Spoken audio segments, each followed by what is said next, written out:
আমি তো আশা কৰোঁ যে গৌৰৱ গগৈ নিশ্চিতভাৱে বিজেপি খুৰুৱাবৰ কাৰণে তেওঁ সভাপতি হৈছে নিশ্চিতভাৱে যদি তেওঁ বিজেপি খুৰুৱাবৰ কাৰণে সভাপতি হৈছে তেতিয়াহ'লেতো ঐক্যবদ্ধ হ'বই লাগে মানে AIDF যদি কংগ্ৰেছৰ মিত্ৰ হয় তেতিয়াহ'লে আমি আৰু কংগ্ৰেছৰ মিত্ৰ হ'ব নোৱাৰে আমি হিন্দু সাম্প্ৰদায়িক দল বিজেপিৰ লগত যাব নোৱাৰোঁ আৰু মুছলমান সাম্প্ৰদায়িক দল AIDFৰ লগত যাব ৰাইজৰ দলৰ এটা নিশ্চিত হৈ থাকিব পাৰে সকলো মানুহ যে ৰাইজৰ দলক এবাৰ সহায় নোহোৱাকৈ চৰকাৰ কৰাটো অসম্ভৱ আমি কৈছিলোঁ যে যিমান পাৰে সোনকালে শেষ কৰিব লাগে আৰু সেইকাৰণে মে' মাহৰ ভিতৰত হ'লে ভাল তেতিয়া আমি যুদ্ধখন দিবলৈ বিজেপিক হৰুৱাবৰ কাৰণে NDA হৰুৱাবৰ কাৰণে আমাৰ কাৰণে ভাল নতুন সভাপতি গৌৰৱ গগৈ ডাঙৰীয়াক আমি আদৰণি জনাইছোঁৱেই আৰু ইতিমধ্যে আমি কৈছিলোঁ যে মে' মাহটো ৰম 30 তাৰিখলৈকে ৰম বুলি কৈছিলোঁ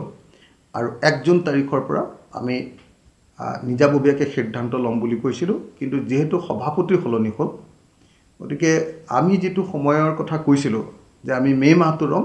এতিয়া আৰু নিশ্চয় কিছুদিন ৰব লাগিব কাৰণ নতুন সভাপতিয়ে সিদ্ধান্ত এটা ল'বলৈ নিশ্চয় এটা সময় লাগিব গতিকে ডেফিনেটলি ৰাইজৰ দলে মে' মাহৰ যেটো আমি কথা কৈছিলোঁ যে মে' মাহৰ ভিতৰতে কিবা এটা শেষ কৰিব লাগে হেষ্টনেষ্ট হেতু নহয় এতিয়া আমি সেই যেটো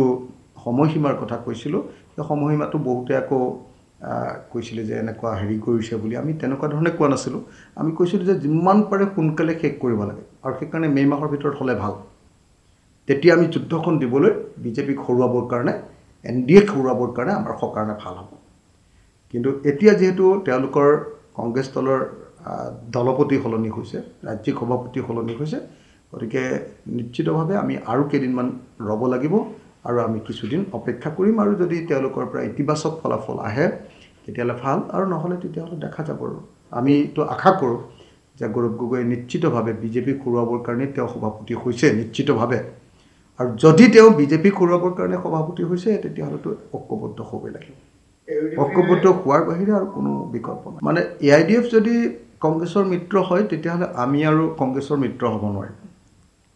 আমাৰ কথাটো খুব খোলাখুলি যে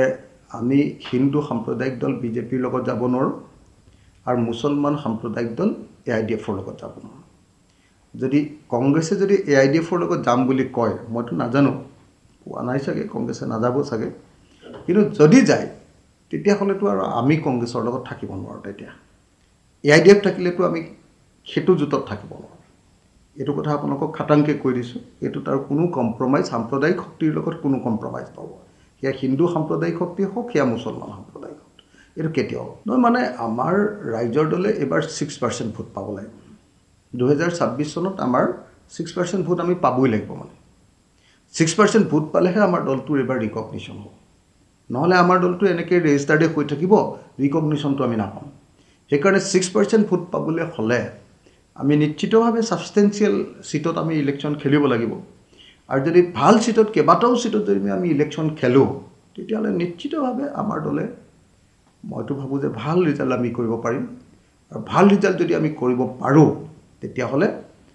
নিশ্চয় আমাৰ ওপৰত নিৰ্ভৰ কৰিয়ে চৰকাৰ হ'ব লাগিব গতিকে এটো কিং মেকাৰ হম বুলি কথা নাই কিন্তু এবাৰ নিশ্চিতভাৱে আপোনালোকে থাকক যে ৰাইজৰ দলৰ এটা নিশ্চিত হৈ থাকিব পাৰে সকলো মানুহ যে ৰাইজৰ দলক এবাৰ সহায় নোহোৱাকৈ চৰকাৰ কৰাটো অসম্ভৱ